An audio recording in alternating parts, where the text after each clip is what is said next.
Mr. Arunachalam, and other distinguished guests. Now, let me first confess, you spend enough time outside academia, they strip you of your title. So I'm no longer the Eric J. Gleacher Distinguished Service Professor. As administrators here would know, titles are expensive. And once somebody doesn't have it, you pass it on to the next guy who needs it. Reason for this particular choice of topic is, I've been speaking a fair amount about monetary policy across the world and worrying about sustainability. And I thought I'd spoken enough about it, and perhaps I should move on to something new. And like all academics, 6 months before the event, you sort of give a title and hope by that time you'll have thought enough about it to actually give a reasonable talk. Certainly I gave this some time back, but let me see if I've got a coherent talk together. I mean, the reason for why I think this is extremely important is again and again, you find that revolutions are associated with really two things, excess debt and inappropriate land holdings. Those are the two things which often prompt revolutions. And we've seen sort of mini turbulences across the world associated with the global financial crisis. We've had people protesting about capitalism, not to a great extent. I mean, certainly far less than one would expect given the magnitude of the crisis, but it may be that we haven't seen everything yet, and there is more to come. But again and again, some of the concerns have to do with debt and the purveyors of debt, right?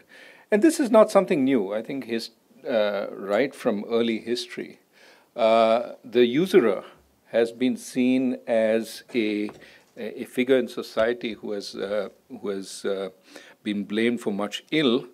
In the 12th, 13th century, massive campaigns by the church in Europe talking about the evils of usury and how to deal with the usurer.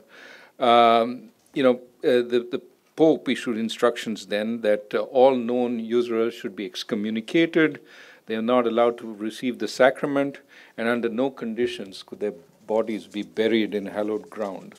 So that's the worst possible punishment, because it's punishment in afterlife. And one of the biggest concerns in Europe at that time was, what would happen to your soul? You spent only 15, 18, 20 years on earth, but what happened to your soul was extremely important, and there you were consigned. One story which David Graeber has a very interesting book. If you haven't read it, Debt: The First 5,000 Years, very interesting. It's a little bit of a polemic but nevertheless thick and interesting. He writes about this French cardinal talking about a particularly influential moneylender whose friends tried to persuade the parish priest to overlook the rules and allow him to be buried in the churchyard. So since the friends of the usurer were very insistent, the priest yielded to pressure and said, okay, let me offer a solution. Let's put his body on a donkey and see God's will and see what he'll do with the body. Where the donkey takes it, be it a church or a cemetery or elsewhere, there I will bury it. And then they placed the body on the donkey and followed it, and without deviating right or left, it went straight out of town to the place where thieves were hanged, and right there it stopped and sent the body flying into the dung below the gallows.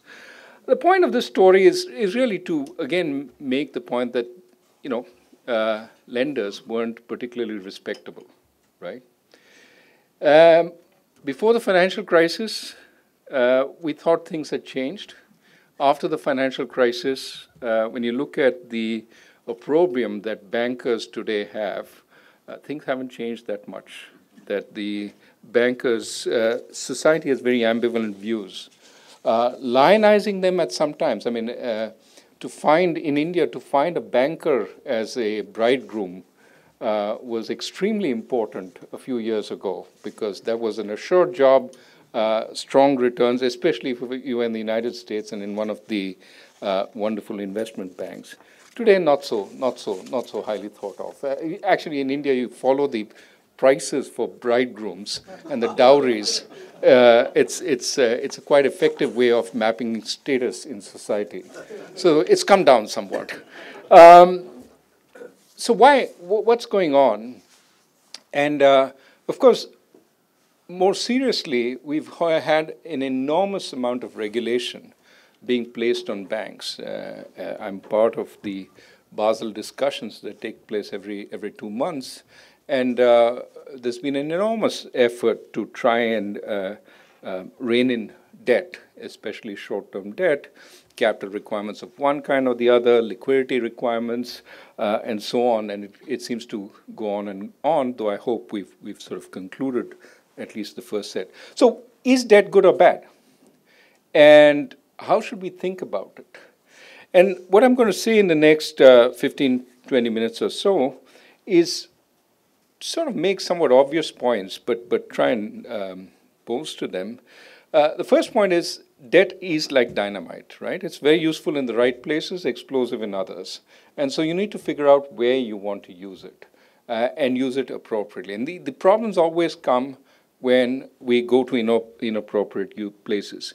Second, because it's so effective as a way of borrowing, especially short-term secured, there's a temptation to overuse it. And this is where that temptation overlaid with warped incentives creates enormous problems if you're not careful. So handle with care and watch out for incentives is the second point. Third point is there's a large movement to ban it, to say, no more debt. Let's have all equity capital structures or high capital structures with a lot of equity. And this is, I think, we forget it's actually a very useful instrument also.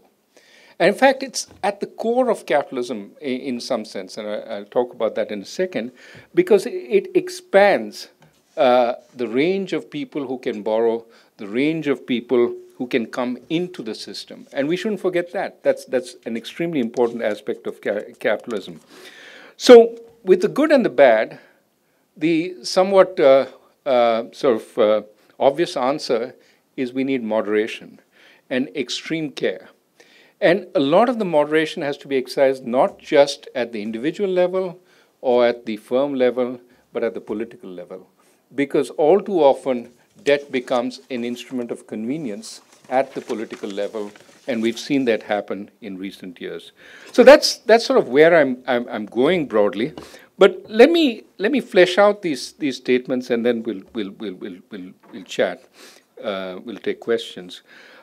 First, what are the characteristics of debt? Well, it's a pre-specified payment at a specific time enforced by law. All these things we understand. But what's important is what it replaces. Why is it so important in capitalism? What it replaces are favors, implicit agreements, relationships, things that are fuzzy.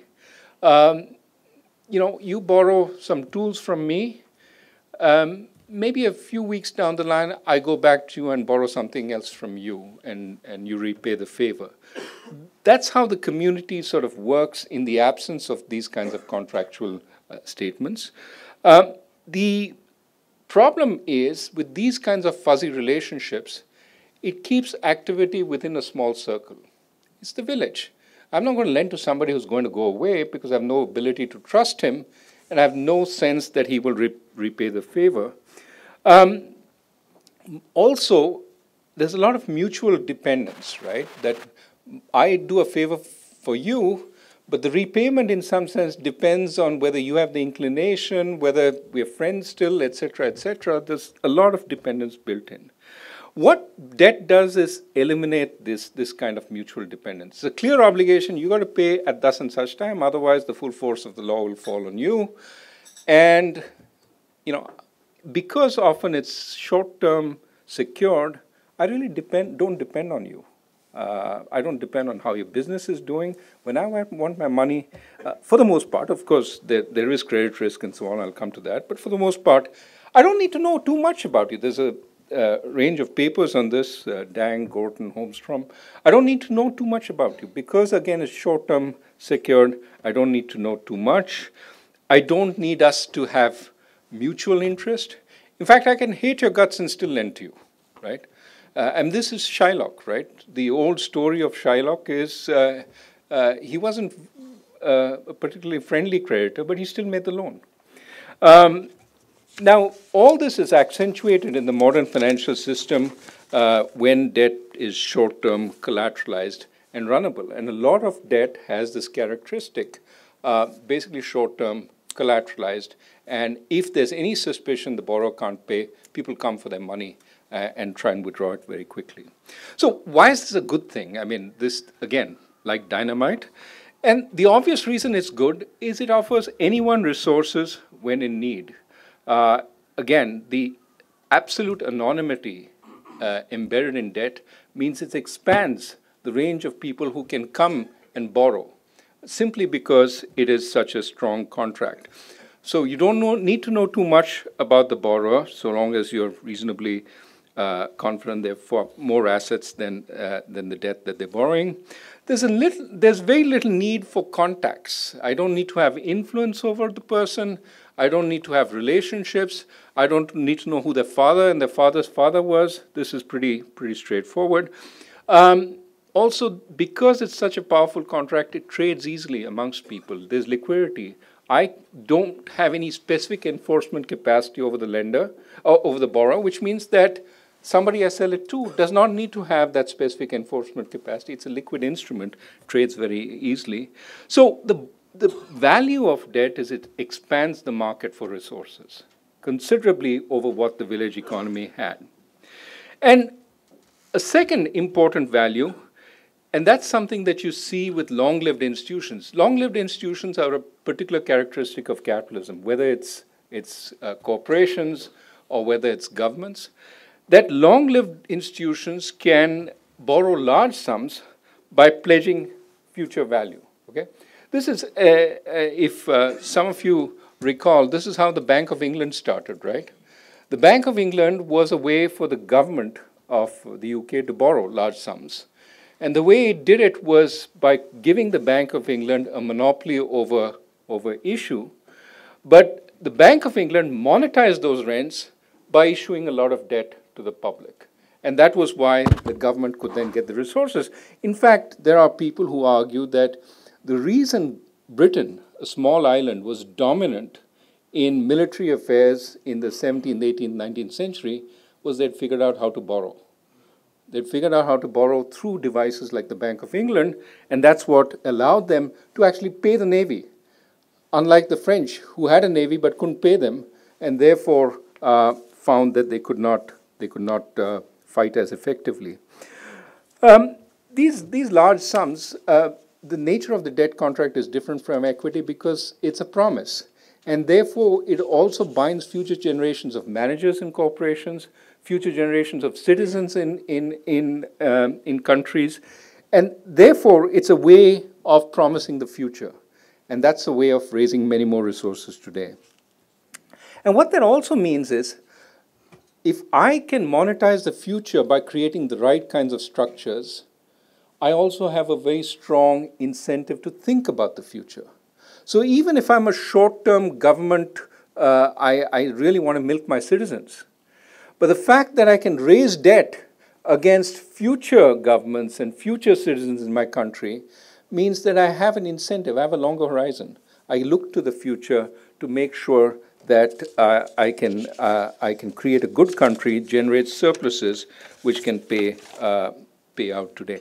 So the whole point is the ability to raise resources through debt can be a very good thing, both in terms of facilitating investment today, but also facilitating long horizon thinking, because people start thinking, okay, I can raise more.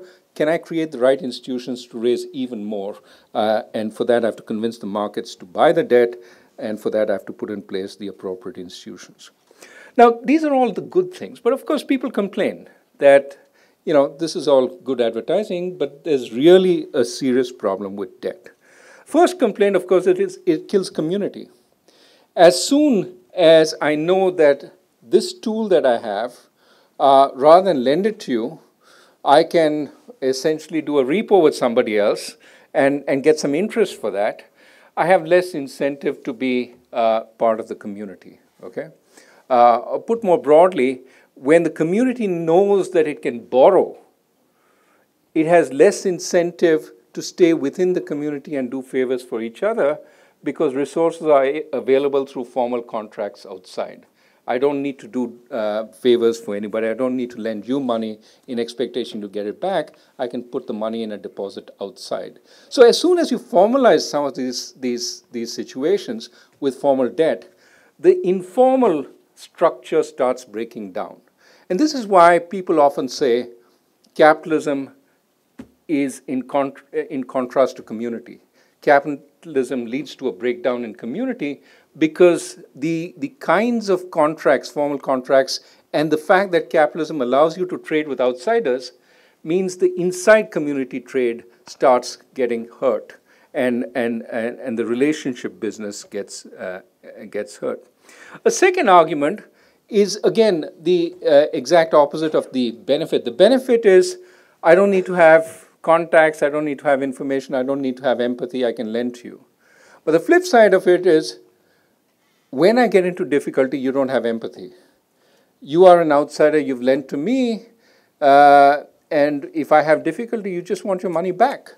And therefore, you're not willing to stay in. I mean, an example of this is the so-called vulture funds that deal with country debt, right? The famous Elliott and Company, which has been trying to buy Argentinian debt and hold them up and get them to pay. And the complaint is, don't you have any empathy for an emerging market which is in difficulty?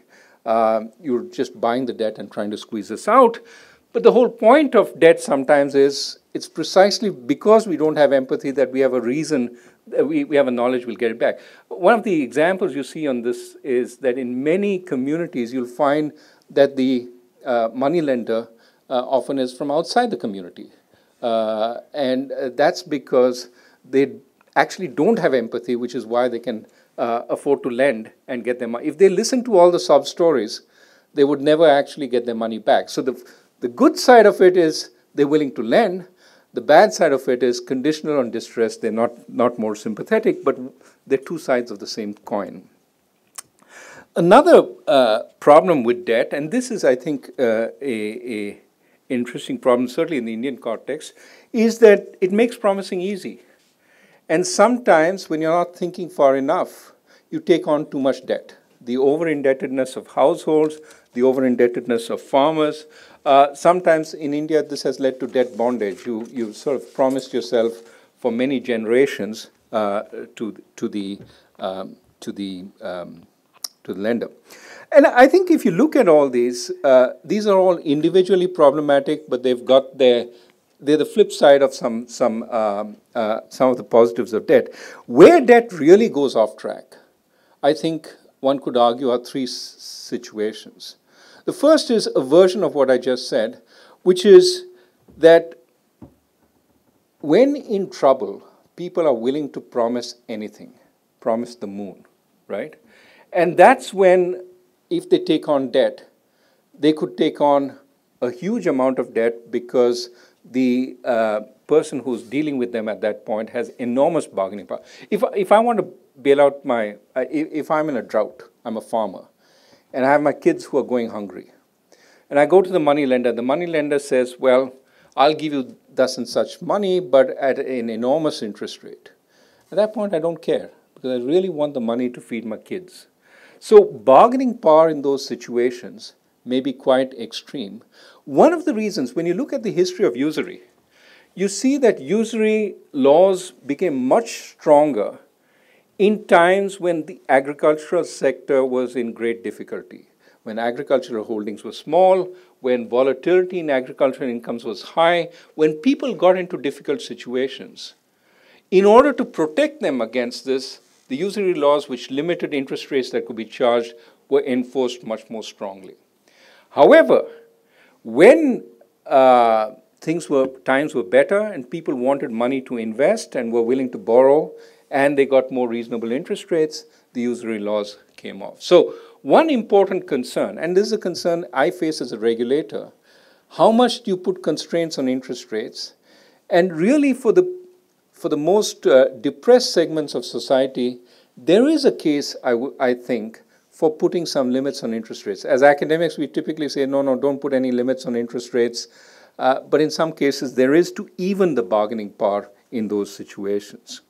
Second big problem when it goes off track is when lenders don't really care because they know they'll get the money back willy-nilly. And in that case, they may add to an extreme, to significant amounts of debt that the borrower has taken up.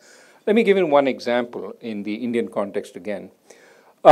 We have domestic laws which govern bankruptcy and so on, but they take a long time to go through.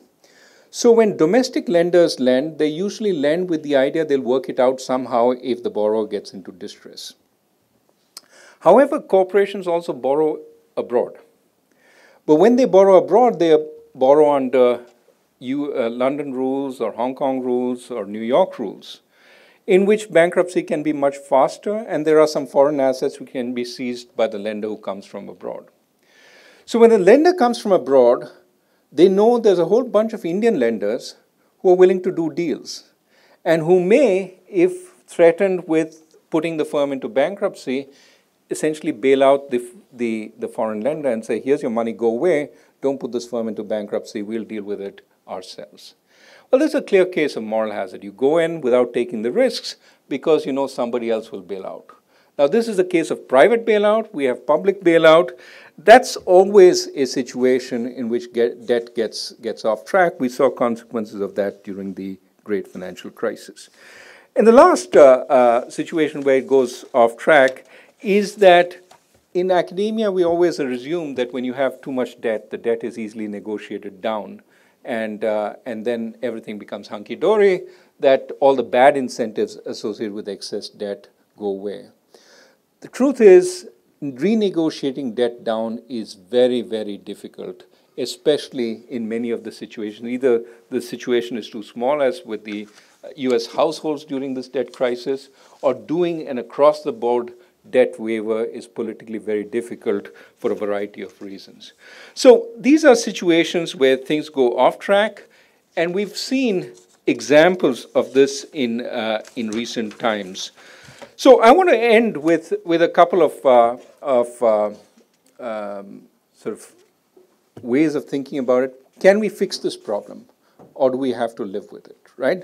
So the people who want to fix this problem want to go back to boring old relationship banking. Let's go back to the old days when we had relationship banking where all these new lenders didn't come and we didn't have the shadow banking system, we didn't have anything. You can't put the genie back in the bottle. That relationship banking is dead because competition has killed it. And today you can't go back to the old relationships. Then there are people who say, well, okay, forget that, but what about the tax deductibility of interest? One of the reasons we have excess debt is because of the tax deductibility of interest. That's not quite true. The tax deductibility of interest would apply whether you had long-term debt or short-term debt. Long-term debt has never really been as big a problem as short-term runnable debt. And the real problem during the crisis was there's a lot of short-term runnable debt. And there, you still get interest deductibility whether you have short-term debt or long-term debt. Why do people issue the short-term stuff? Simply because it's easier getting resources doing that than issuing long-term stuff. So removing the tax deductibility of interest will not solve the problem that you really want the ability to promise in a very effective way, and short-term debt gives you that. And then there are current attempts, certainly on the banking side, to limit leverage. We have capital requirements that we've put in place.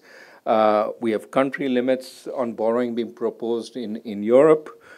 We have a variety of usury laws, of course, including in my own country. The problem with all these efforts to limit leverage is they work when people don't want to lend. But when people want to lend, there are so many ways around them that they leak a lot. I mean, usury laws, I limit the amount of interest that can be charged. Well, there's an upfront fee that can be charged, which can substitute for interest, right? So there are ways around it. Similarly, with capital requirements, we assume that, somebody will hold the asset side fixed as you increase capital requirements. Therefore, the entity will be safer and safer.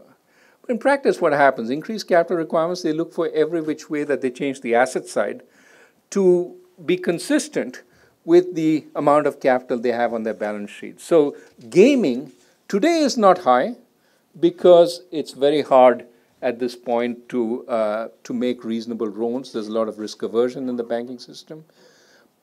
But as we forget the lessons of the crisis and we move to a new environment, will the capital requirements be as effective as they seem to be today? And that's a question to ask. I'm not saying we shouldn't have them, but we should be conscious of the limits of these kinds of things, because the underlying point is leverage is actually very attractive as a way to increase business. And if we forget that, then we're going to be too confident about these kinds of solutions. We already saw with limits on debt, country limits on debt, there are various accounting ways, various places you can hide it. So none of these are perfect solutions. I think before I end, I want to go to one possible solution that has been there, and that across countries, when things get really terrible, when debt gets too high, there has always been a political solution to debt. And that has been one of the ways the benefits of debt at the individual level, at the individual firm level can be there, while at a collective level, when it gets too much, you deal with it. And the country which is most classic in this is the United States. In the 19th century, it didn't have a formal bankruptcy code, but farmers repeatedly got into trouble by overborrowing and having poor harvests, etc. So what they used to do is, every 20 years when people got into trouble, they used to bring in a bankruptcy code for a short period, which allowed the farmers to escape their debts at a collective level. And then after that period, they took it off. So lending became easier. Of course, if you had the bankruptcy code, lenders would be wary. Will they write down my debt willy-nilly? So they kept the bankruptcy code for a few months and took it off again and let the lending pick up once again. Okay? So this they did. The most famous of these waivers was what was called the gold clause in the 1930s. Debt was accompanied by a clause which said the debt would be repayable in gold. A lot of debt had it, state debt, corporate debt. And what happened was the US went off the gold standard. And so now repaying in gold was extremely costly relative to what it had been before. So it was like there was an enormous amount of debt which was now overhanging the country. And what the government in the United States did in the 30s, it said the gold clause no longer applies. It's null and void. And the issue went up to the Supreme Court, and the Supreme Court said, this is okay, the government has the ability to do that. So overnight, the debt went down by about 30 or 40% of face value because it no longer had to be paid in gold. The point I'm making is even the most capitalist of countries recognizes the problems with substantial debt overhang in the country and recognizes that debt is a necessary, I don't want to say necessary evil, but a necessary contract. So perhaps the answer is, of course, moderation, which I'm going to come to, but also it is that periodically when we are faced with this kind of thing, we have to find ways to forgive the debt in the most effective way possible. Countries that survive typically tend to do this early and well. So bottom line, I've sort of basically tried to argue that debt is important, has a lot of benefits, has a lot of value, important to investment, but is also the kind of instrument that is likely to create difficulties within community, which will create difficulty for the lender, which is why bankers in some communities are a figure of hatred, because of the nature of the debt contract. So hard to do without it, and when we do a lot of it, it's also equally hard. So the answer is moderation. For me, as a central banker, it is to avoid the silent call of bankers. Whenever we're doing well, they come to me and say, why don't you borrow in this currency or that currency or some other currency? Everybody wants me to create a sovereign yield curve in dollars. And I tell them, we're borrowing today in rupees. Why would I want to create a sovereign yield curve in dollars when I have a rupee yield curve that you can focus on? But the temptation is always to go out and borrow more in all kinds of currencies. These kinds of, perhaps the biggest culprit in all this, I would argue, is the government. That when the government succumbs to the temptation of debt, whether it's through government borrowing or facilitating household borrowing, as a way of making today look a lot better than the future, that's when we get the really big problems. I've argued in my book, Fault Lines, that part of the reasons for the subprime crisis was a strong encouragement from a variety of political figures in the United States for poor households to borrow.